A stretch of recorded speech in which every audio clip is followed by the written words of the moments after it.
Assalamualaikum warahmatullahi wabarakatuh. Kembali lagi di channel Media Islam. Pada video kali ini kita akan membahas tentang kisah Husain yang membuat Rasulullah SAW menangis. Namun sebelum lanjut, jangan lupa tekan tombol subscribe dan aktifkan tombol lonceng notifikasinya.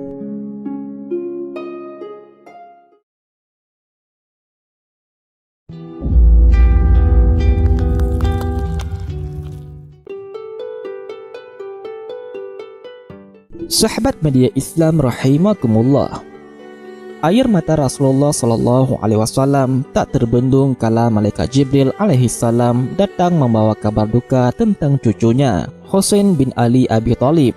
Dalam sebuah riwayat diceritakan dari Ummi Salamah radhiyallahu anha, beliau berkata, adalah Rasulullah SAW di dalam rumahku. Tiba-tiba masuklah Husain radhiyallahu anhu kepada beliau. Maka aku memandang keduanya dari pintu. Saat itu Husain radhiyallahu anhu bermain-main di atas dada Nabi Muhammad SAW. Sementara di tangan Nabi Muhammad ada sebongkah tanah dan air mata beliau mengalir. Dan ketika Husain keluar, maka aku pun masuk kepada beliau. Maka aku berkata, dengan bapakku dan dengan ibuku, aku melihat engkau. Di tangan engkau ada tanah sambil engkau menangis. Maka beliau pun bersabda kepadaku ketika aku bersukacita dengannya, sementara dia di atas dadaku sambil bermain-main. Maka datanglah Jibril alaihissalam kepadaku. Dia memberiku tanah yang mana dia akan dibunuh di atasnya. Maka karena itulah aku menangis.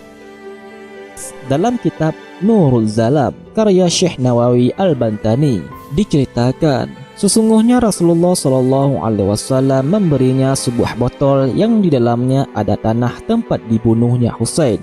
Botol tersebut ditinggalkan di sisinya.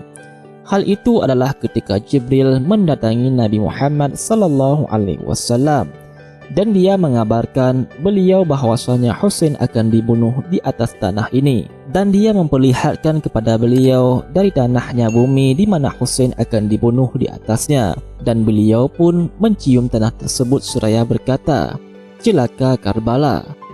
Dan beliau berkata kepada Ummu Salamah, jika tanah ini sudah menjadi darah, maka anakku Husain dibunuh.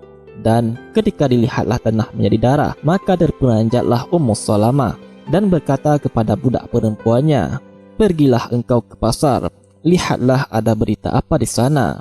Dia pun pergi ke pasar dan pulanglah dia ke Ummu Salamah. Dia berkata, Husain bin Ali radhiyallahu anhu dibunuh. Ya, beberapa puluhan tahun kemudian ucapan Nabi SAW menjadi kenyataan. Tepat pada hari Asyura 10 Muharram, Husain bin Ali radhiyallahu anhu cucu Rasulullah gugur syahid di tangan orang-orang yang zalim. Peristiwa memilukan ini terjadi pada hari Jumat 10 Muharram tahun 61 Hijriah. Kejadian ini sangat memilukan, menyedihkan dan merupakan musibah yang sangat besar bagi kaum muslimin.